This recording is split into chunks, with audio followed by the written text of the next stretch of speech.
Hey, everybody, welcome back to another episode of the Growth Capital Podcast. I am your host, Justin Dixon, and today we've got Mario Soave on the podcast. He is the founder and CEO of CleverFi, which is a new Wi-Fi solution that allows you to take your home Wi-Fi network with you anywhere in the world. We've talked a lot about how he started the company. He actually had a cybersecurity problem with an Airbnb that he has in New York, where the FBI was actually called in. And so this actually was the kind of aha moment that spurred him to create CleverFi. So we dig in a lot into how he started the business, why he started the business, and kind of where he's going with it. It's a really interesting episode, and I think you'll get a lot out of it. So let's get Mario on the pod. Interested in hearing conversations with private equity leaders, CEOs of private equity-backed companies, and startup entrepreneurs where they share their stories about their career journeys, starting, investing in, and scaling successful businesses, and the important role that having the right talent plays in building a successful business, then you are in the right place. Welcome back to another episode of the Growth Capital Podcast. Here's your host, Justin Dixon.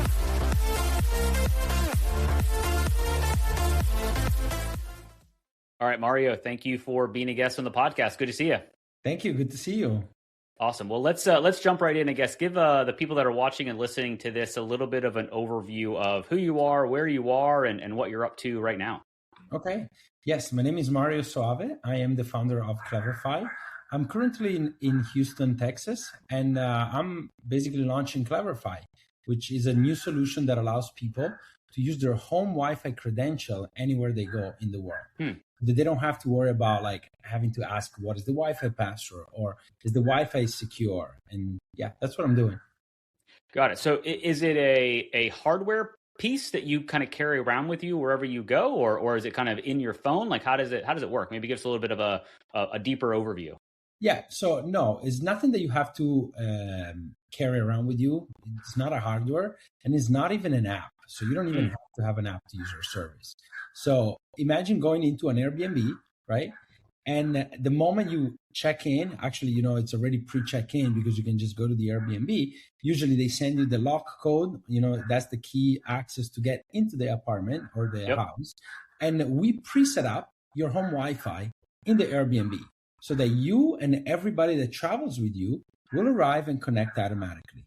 And we do this from a back-end perspective. So you don't need to carry any hardware. You don't need to install any app. And all of this technology works in every device you already have. It's backward compatible with any device on the market, and it's forward compatible with any device on the market. Fascinating. So I guess before we jump into kind of like more about the product and use cases and things like that, I guess, how did you come up with the idea? Like, this seems pretty specific. So what's your background and how did you, kind of come up with CleverFi? Yeah. So I gave the example of Airbnb because I am an Airbnb superhost. I've been hosting for over 13 years now. I have a small place in New York City. And, I've seen how much people struggle with technology. And so there were like 2 and 3 things that happened in my Airbnb that led me to start this company. One of them was that I suffer a cybercrime. So somebody did upload something that they should have not uploaded, and the FBI got involved. Unfortunately, it was my Wi-Fi, my internet. I'm the one paying the bill. And so the first suspect, it's me, right? But then when you dig further, you realize that not even the people that were in my Airbnb were actually guilty of any crime. The issue is that we're sharing the same password with everybody over and over and over again, right? And we're not able to revoke access. Once you give the Wi-Fi password as an Airbnb host to a guest, they can give it to their friend and people, they can share that password. And all they got to do is come back nearby my apartment, which happened to be on the first floor above a very famous coffee shop in New York. And so that led me to think we're doing Wi-Fi completely wrong. It has to be done from an authorization standpoint. The same way you want to change the lock code of a lock, to get into the Airbnb, you want to make sure that the code gets changed at every reservation. We need to do the same thing for the Wi-Fi. And so I started to do that really to protect myself. And I say, this is not going to happen to me anymore. So I'm going to change the Wi-Fi password at every reservation. That's what I'm going to do. And that was the first, episode that made me think we need to fix Wi-Fi. And there are cybersecurity companies out there that are dealing with like network access control for big companies and all that fun stuff. Is this a form of that, or could that solve the problem, but on a much smaller scale for kind of what we're doing, thinking about Airbnbs? Yeah, so I want to get there. I want to talk about the business side, like even in the office, because I also was an IT manager and I have suffered like issue in the office as well. And so there is a part of like CleverFi that is specifically for businesses and for work. Kind of like think of it as Gmail. You know, you have your Gmail, but then you can use Google for work, right? Which is the Gmail plus a bunch of other stuff that makes it work. So I would like to get to that point and a little bit later on the conversation, if that's okay. Because I wanted to tell you the second story about my Airbnb, because this is very interesting. It can resonate with many people. So as I was doing that thing of changing the Wi-Fi name and password for every reservation, I realized that there was a mom that came to my Airbnb and she brought a baby camera. And I'm like, why, what in the world? And then she's like, oh, I also have an Alexa. And I'm thinking, what's going on? The world is changing. People are traveling now with their IoT devices. Yeah. And so this mom was traveling with an Alexa and a baby camera, obviously because she had a baby that couldn't sleep and she wanted to play white noise for the baby.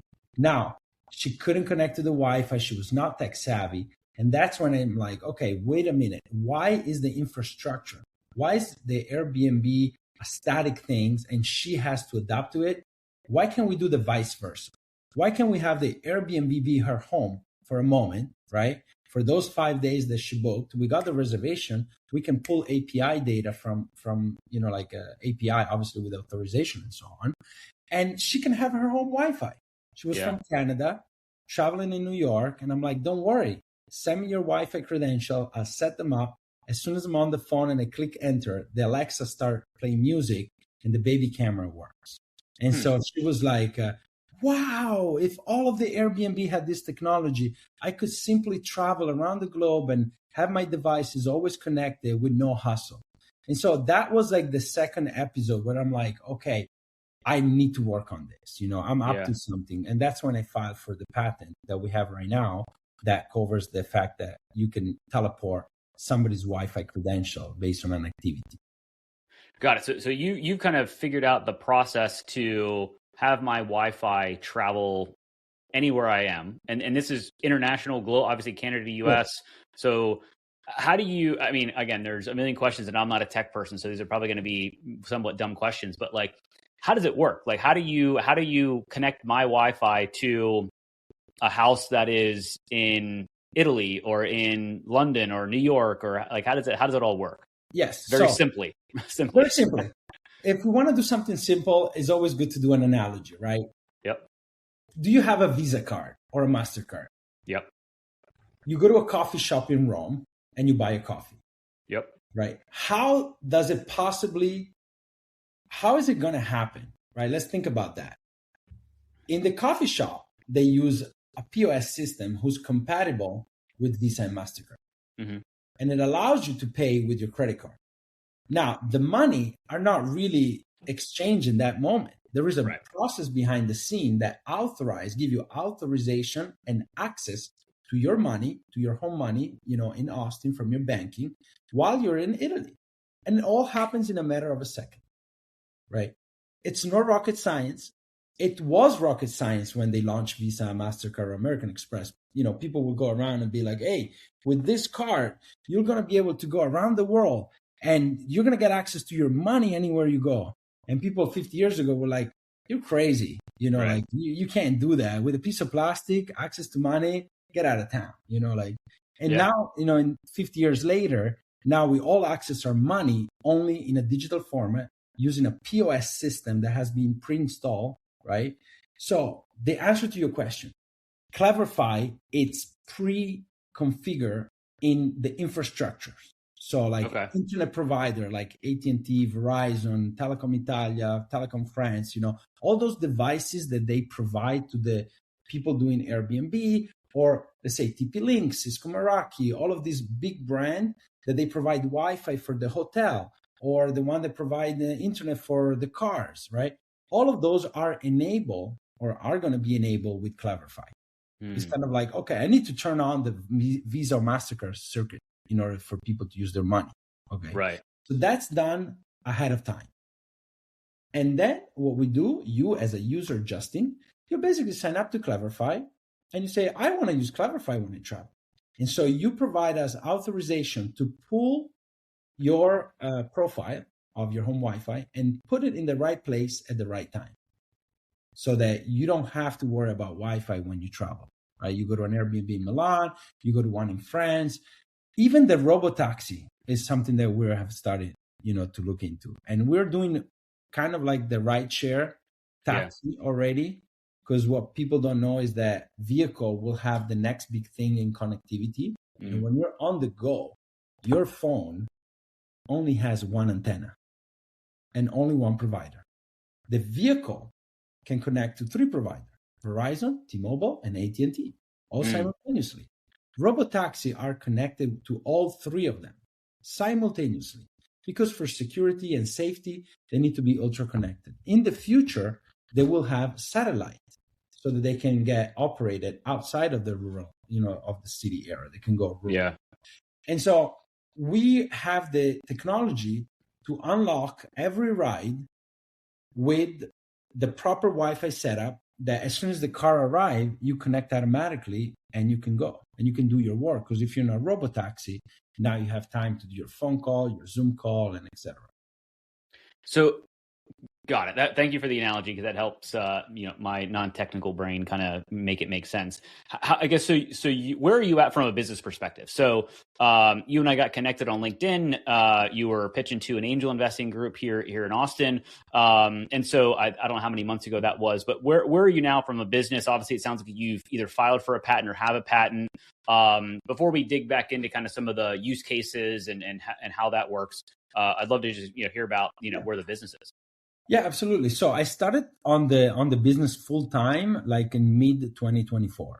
Okay. Before, I used to be at another software as a service company. I was part of the founding team. I was not the founder, but last year we sold it for $200 million, and that was like a fashion tech company. So we built a software as a service that run New York Fashion Week and so on. Thanks to that, I was able to do what I call my exit. For me was like an exit that would allow me to invest in CleverFi, both time and money. So I have raised, about $500,000. I've raised from friends, I've raised from accelerator, and I invested my own money. And so now I'm at the point where I'm raising more money in a pre-seed seed round. And so, that's what I'm standing. What else? Yeah, of course, we have a product already in the market. We have multiple Airbnbs in New York, in Miami, in Milan. We have launched with taxi in Rome. Obviously, you're hearing a lot of Italy here, because as you see my accent, I'm originally from Italy. I emigrated in the US like 25 years ago. I've been here ever since. And so we're both in New York, Miami, in Houston, and Italy. And so how are you selling, or who are you selling the product to, or the solution to? So are you going out to the Verizons, the AT&Ts of the world that are providing connectivity to integrate into the device, similar to our phones have all these automatic integrations into them that we don't even think about, but they were pre-sold, to Apple or Verizon or whatever kind of phone you have? Or so what's your go-to-market strategy? Yeah, absolutely. So in terms of the devices, there is absolutely nothing that I need to do in terms of the user devices. Those are 100% compatible. So like the iPhone, even the Ray-Ban glasses that just came out, they're compatible with CleverFi. Because Wi-Fi is an open standard. Okay. The Wi-Fi technology, which by the way, has the headquarters of the world in Austin. People don't know about Wi-Fi.org. Look it up. It's actually happening in Austin. Is the place where they certify every Wi-Fi product in the world. But we're already compatible with that. Our go-to-market strategy is that we have to go and knock on 3 different doors. Unfortunately, similar to the Mastercard Visa, they had to convince, let's say, the butcher and the bakery to accept a credit card. Then they had to convince the bank to, hey, I'm going to send you the money the next day. And then they had to convince the people, hey, you should get this card. It allows you to give you access to your money. So it's not an easy go-to-market. I want to be very frank and honest here. But once you glue it, the three things together, you create an infrastructure that is very valuable and creates a network effect. So we're currently going to, the rideshare company, the robotaxi company, the hotel chains, the Airbnb of the situation, I've met Joe Gebbia, actually, one of the co-founder of Airbnb. Oh, nice. Thanks to that, we signed an NDA, honestly, there's law, it's a big company and so on. So we're working on it. And that's our go-to-market strategy. And so you're selling to Airbnb, the hosts. Got it. So basically the people that have properties. So just so that you know, there are people that have 1,000 property. There are people that have 3,000 property. They're not people, they're a company, Right. So we're selling to those company that are either property manager or property owner, or, like a mix of the two. And so if I'm going to an Airbnb in Rome, which I would love to go back to Italy. We have a few of them. They already have CleverFi. We'll have to talk offline about that. So if I'm going to an Airbnb in Rome, what do I need to do as a guest? Do I need to also have signed up for CleverFi? And then, even if I'm a user of CleverFi, but my host is not, it won't work. So you need to kind of sell to both sides of the coin there. So to make it easy, we're selling it to the Airbnb host first. If they use CleverFi, you get into your check-in instruction. You're going to get the lock code, which hopefully they have made it secure as well, which they change it at every reservation. And then you're going to get your CleverFi credential. Okay. We generate your CleverFi credential the first time for you. Okay. The same way when you get a credit card, you get it with a number, and then they send you your PIN separately. Yeah. Right. But then we tell you, hey, this property has CleverFi. You can use the default number with the default PIN, the default Wi-Fi name with the default password that's being generated just for Justin, just for you. Or if you're traveling with kids, if you're traveling with devices, if you want to have an experience of how to connect, click here and you can onboard yourself into the CleverFi, connect your home Wi-Fi.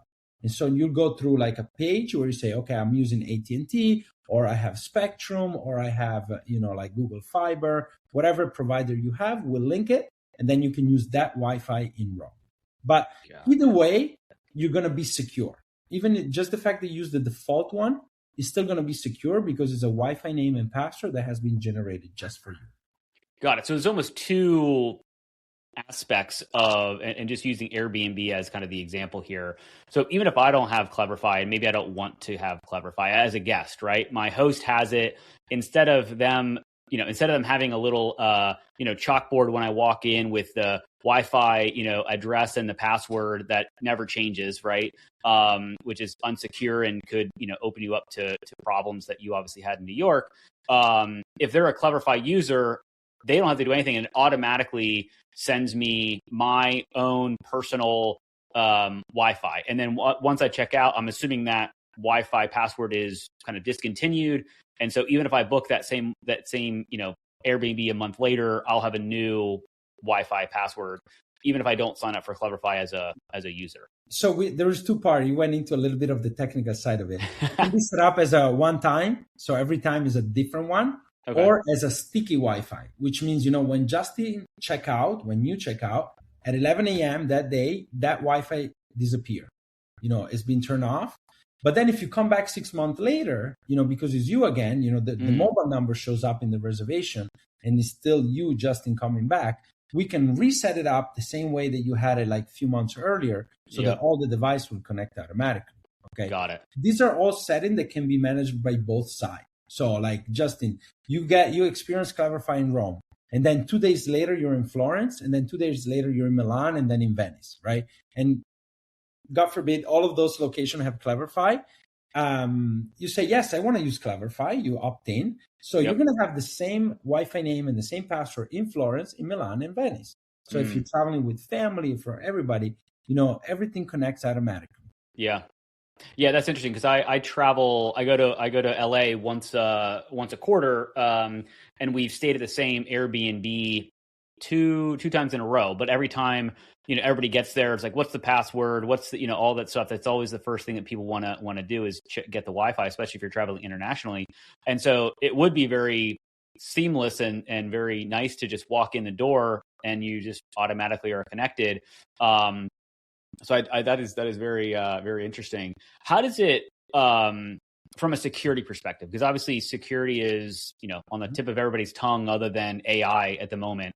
And so obviously if you're using your home Wi-Fi, arguably that will be secure. But how does but if you're using this CleverFi scenario, if you're not a CleverFi user, I guess, do you have to do anything differently on your side to make it secure, or are you relying on the internet service provider and the local devices from a security perspective? So let me put it this way. Because when you talk about security, this is where like people are going to start commenting, and you're going to get 3,000 comment on this podcast. Hopefully that'd be great. I would love that.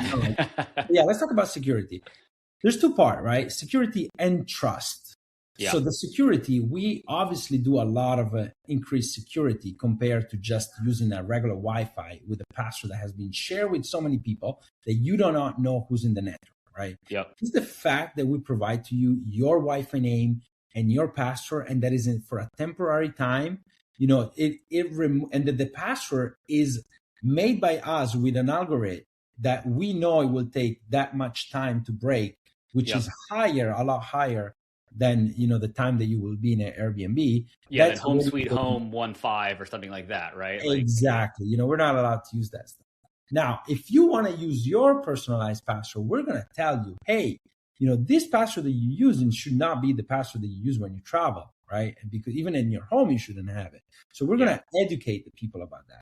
But then, of course, there is always a level of trust. And this is where I point again to the Mastercard or Visa logo, because we want to build that trust that people understand that if the location, the hotel, the Airbnb is using CleverFi, it's a connectivity that you can trust.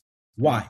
We're not producing the hardware. We're not producing the Wi-Fi that is in the apartment, but we have our eyes on it. We know when the firmware was updated, if the firmware is out of date. It's kind of like when Visa and Mastercard have to certify a POS system, because the POS system doesn't have to steal your credit card when you slide the card, right? And also this is why they created the chip and now the Apple Pay. So that security always get increased, and we're also continue to get increase on our security. The best answer that I have is that this is all server side given Wi-Fi. This is not where you go to a coffee shop or a hotel and you have to sign up to that portal, to that page. That those can be set up by people that are like the bad player. You can go to Starbucks and set up Starbucks Wi-Fi. Right? People will connect and boom, all of a sudden everything gets stolen. Now you're going to have a personalized Wi-Fi. In fact, the name and the password, even the name, you will see that it's personalized. We would include a couple of numbers from your mobile number to let you know that we created this just for you with those 2-3 numbers that are part of your mobile number. So that you can actually see this is personalized for me. Nobody else. I should not be connecting to any other Wi-Fi unless I see it's my Wi-Fi. Got it. And so we've talked a lot about the Airbnb kind of scenario, which I think, frankly, is a pretty good use case and a good example of, to your point, if you have an Airbnb that's close to a coffee shop that people can go sit at, they can snoop on that Wi-Fi and use it. And, the host really doesn't know because they're not, probably tech savvy enough to figure that out. What's next? Like, obviously linking your home to an Airbnb is great. To a robo taxi, that's very interesting because sometimes you're driving around and the internet signal is not as strong as it is in another part of the area that you're in. So having connected to whatever Wi-Fi you have would be useful. What are the kind of the stages of growth that you're trying to get to, over the next, call it, 1, 2, 3 years? Is it getting into the Starbucks of the world and being there, being a CleverFi user, and so that anybody that walks into that Starbucks either can get their own personal Wi-Fi and or if they're a user of CleverFi, they just connect to their home, internet. Yeah. So let me tell you something. First of all, we live in like a world shift that is incredible recently, with the AI, robotaxi, all of these things that are changing super quick, and even the EV world, the EV, the electric vehicles, and so on. So my vision and what I would like to say is that obviously for me, this new, let's say this new opportunity like robotaxi, EV charger, the Airbnb, all of this is like fairly new to the world, right? Mm-hmm. And if you're the first one and the only one with a solution for those kind of use cases, this company can already grow to 100 million and plus, like the typical 100 million mark that investor wants to see, the $1 billion company, the unicorn, and so on. Now, people often say, well, who's the biggest trucking company in America? And somebody said, who it is probably who started with Walmart. Whoever, was the first trucking company working for Walmart became the biggest trucking company. Right.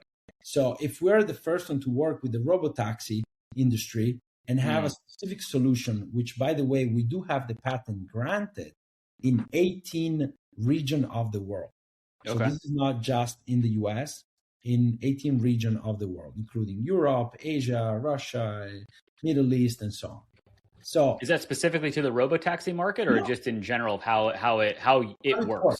This process of provisioning, like a specific personalized Wi-Fi based on an activity, which can be a check-in or a reservation, because when you order the robotaxi, you're making the reservation, so on. Yep. And so that by itself, it's a unicorn. Okay, if we tackle robotaxi or the new connectivity on vehicle, the EV charger, because people will go more and more. There's going to be 20, then 50, and then 100 million of EV charger in the future, of people going there and sitting for 25 minutes in a garage, in a basement. This EV charger can be in the middle of nowhere. It can be inside a building where there is no signal. Just the EV charger itself is also a huge vertical. Okay. Now, obviously, when we talk about Starbucks and hotel, that's where it gets really crowded. Everybody's like, oh, you should go to an airport. You should go. I was just thinking about airplanes. You should I would love to just get on a United flight and just automatically connect. So I don't have to deal with like their Wi-Fi and all that stuff. How much do we hate that United Captain Portal? Can we say that out loud? I hope someone from United hear me. We hate the United Captive Portal. It's a pain. Yeah. We should split access to Wi-Fi and the fact that you have your loyalty membership and so on. It can be all much simpler with CleverFi. So I'll be happy to work on airline. Hopefully they'll hear me out. Yeah. So, but those are crowded spaces. Airport, airplane. It's a 3 years RFP, 2 years RFP. So I'm realistic. I'm default dead as a startup. We're default dead. We gotta claim those. You got to get the small, you got to get the base hits, and then you go after the home runs and the grand slams and all that stuff. But yeah, get a few, and also you're going to need proof of concept because you're not going to be able to get your foot in the door, let alone even get close to the door to an airline if you don't have some type of proof of concept and experience and all that. Yeah. So this is why we're doing a bottom up approach from wherever we can in the world. So we're just launching a new hotel in New York, the taxi in Rome, the Airbnbs, whatever we were able to launch it. Then, of course, we have a top-down approach, which we go to, the Waymo, the Zoox, the robotaxi that are very important.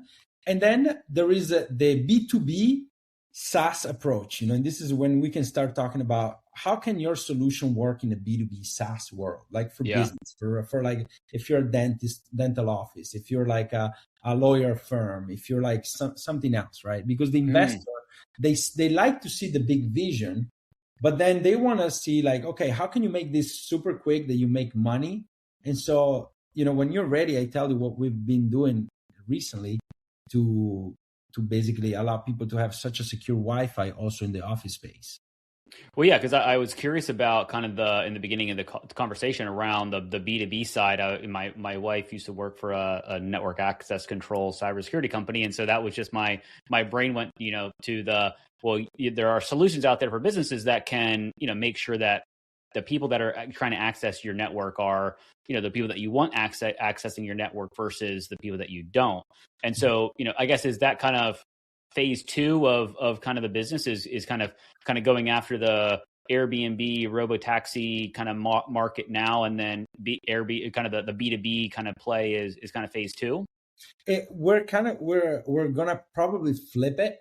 We're gonna go B2B first because we know that the Airbnb and the robotaxi and all of that takes time because they start with pilots, then you start with everybody, then you grow it and so on. So the B2B is very clear. Like if you're not a corporate America or a corporation, like a large corporation, you have the problem that I will be describing right now. In a corporate environment, everything is buttoned up, tied up, access to Wi-Fi, certificates, security, and everything, right? But in a small business where you have 20 employees, 10 employees, 15 employees, up to 50, sometimes 100, they're sharing the same Wi-Fi password with all of the employees. You go to a dental office, which should be HIPAA compliant, like HIPAA means like, not sharing your privacy data, having all of the security in place. I'm talking a real life experience. I know for a fact, multiple dentists, multiple offices that should be HIPAA compliant or legal compliant and so on, that are sharing the same password with every employee. And then when one of the employee leaves, they're not changing the password. Yep. And that technically it's a violation. It's a HIPAA violation because you haven't revoked access to every system that you gave that employee access.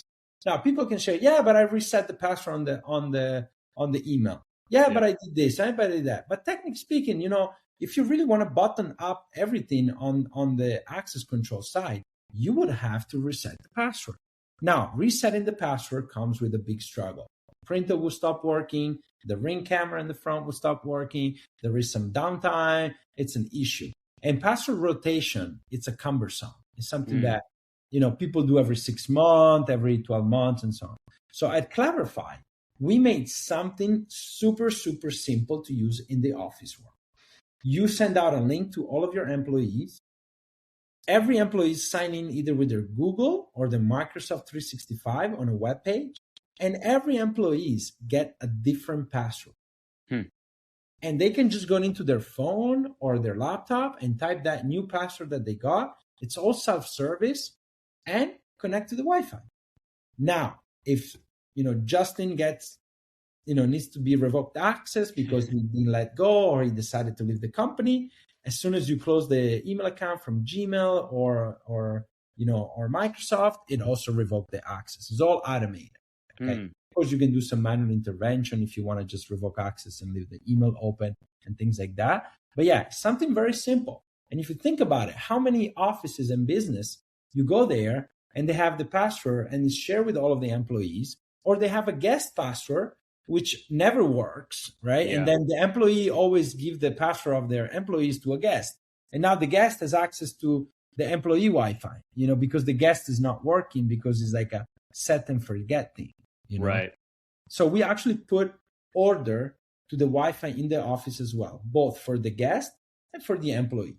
Now, our solution is not like, the one used by a pharmaceutical company, with all kind of certificate and VPN and all of that built in, and etc. It's more like for a SMB, small, medium-sized business. But at least it's an improvement in the security and in the access control.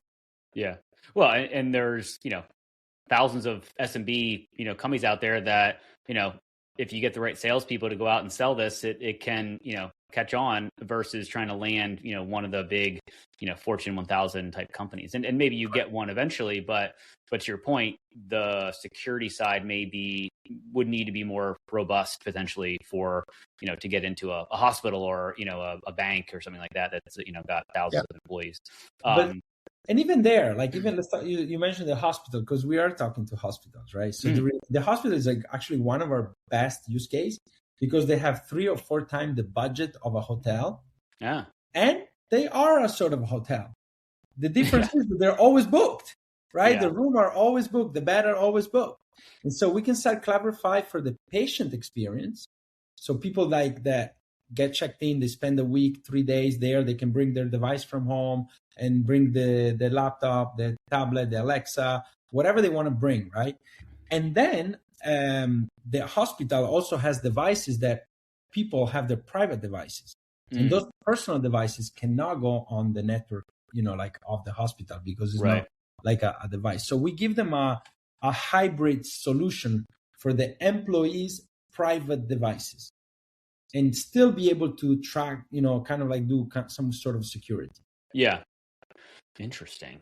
So I guess we talked a little bit about kind of where you are and where you're going. I guess how big is the company? How many people do you have? Is it just you, or like maybe what does that kind of look like now that we've turned the page we're into 2026 already? So where are you at from a company size perspective? So we're about 10 people. Some of them are full-time and some of them are part-time. One thing that we all have in common is that we're in a mission to make CleverFi successful, because we all have some sort of like personal experience attached to this company. So that, either struggling with the tech, people that, like have experienced this problem, people that have been in the industry. So I like to say we're a missionary team, all of us, regardless if it's full-time or part-time, we all are under the same mission. Got it. Well, I mean, this is very, very interesting. I guess, if there's somebody out there that's listening to this, maybe they're a founder or they want to be a founder. You obviously were part of a founding team at your previous organization, so you kind of had the ability to see what it was like to start a business and scrap and have the grit and determination to do it. And now you're kind of doing it, as a founder, as the founder. How has your previous experience kind of helped you in this kind of environment where you're the guy, you're the one that's kind of doing this, and this is your kind of your baby that you are kind of birthing and trying to grow up, essentially? Yeah. Well, I like to say I don't like to reinvent the wheel, and I like to use framework that I learned before. And especially, I like to say, I've been gaining experience and made mistake with other people's money. I know it's bad to say, but in the previous company, we obviously did a lot of mistake. I will be doing mistake in my company. I know that, but hopefully less. And for me, the fact that I've seen the framework, I've seen how it should be done. Like even you talk about who's working for the company, providing stock option incentive, having a stock option pool from the beginning. These are all things that I'm okay with it, because I've seen how important they were to retain talent, to attract talent, and to make sure that the investor also sees that by having a stock option pool, it will make the ecosystem stick. Yeah. And, when you're an early stage startup like you are, you really can't and really don't want to pay market rate for talent, right? So you have to incentivize people to come join your company in other ways. And a lot of people love the startup world because they can, have some skin in the game, and maybe they're not making as much as they could in another corporate, 9 to 5. But to your point, they're more mission driven. They believe in what the business is trying to achieve.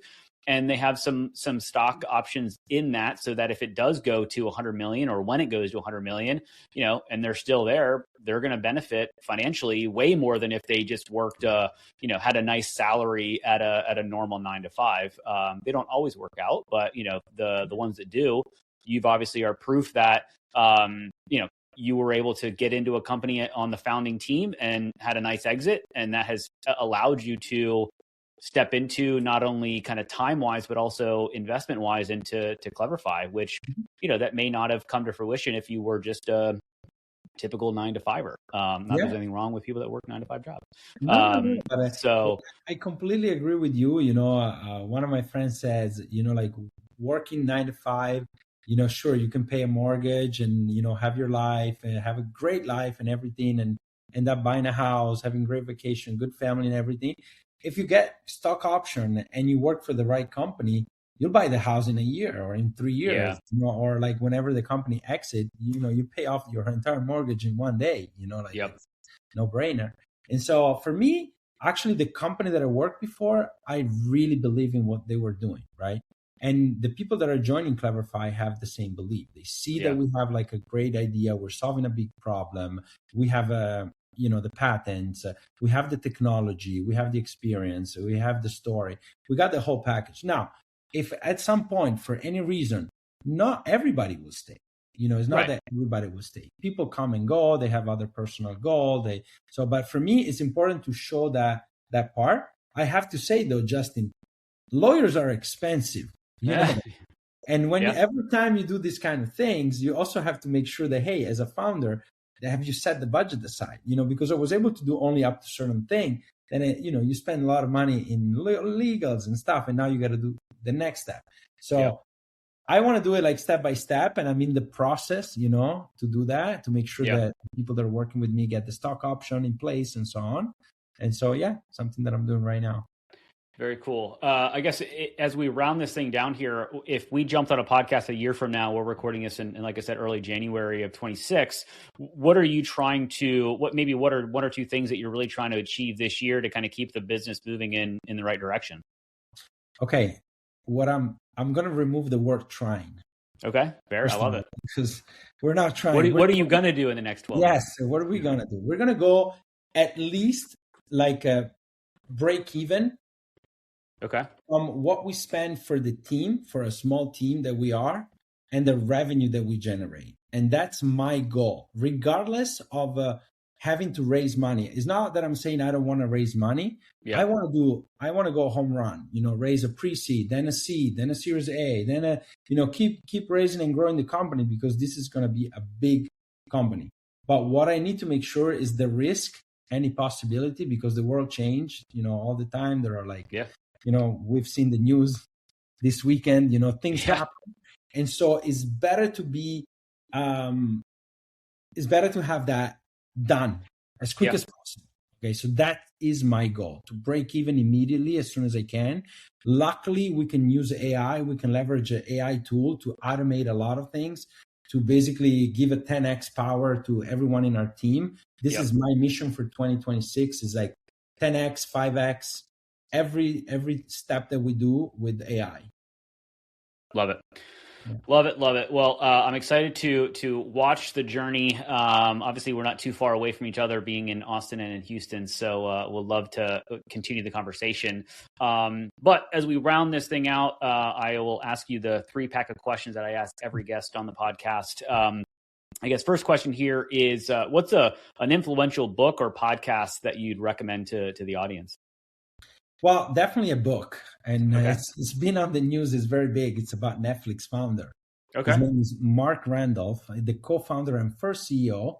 I'm not talking about Reed, because everybody knows Reed because he stepped in. But you have to read the story of Netflix from the very beginning. Who was running Netflix, the first CEO? Why was Mark Randolph the first CEO and then Reed step in? But most importantly, how did they came along the idea of Netflix? Because people don't know that it was, one of many ideas, but they were very lucky, to some mistake happen, and but they still went into Netflix to get it done. In fact, the first time they shipped the CD or the DVD to test if it will work, nothing happened. And then when they actually launched the company, they started to get DVD that were broke all the time. And, all of these things about Netflix. And the title is That Will Never Work. Okay. And so for me, is like a life-changing book. I love Mark Randolph. He's very big in social media. You should all follow him. And also, I was on a TV show with him. It's called an Entrepreneur Elevator Pitch. And he backed my project with a $10,000 grant. Oh, wow. That's awesome. Yes.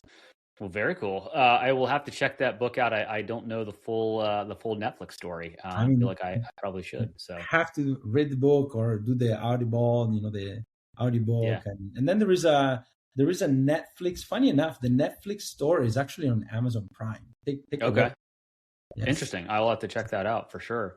Awesome. Second question here. What is your favorite thing to do outside of work? Favorite things.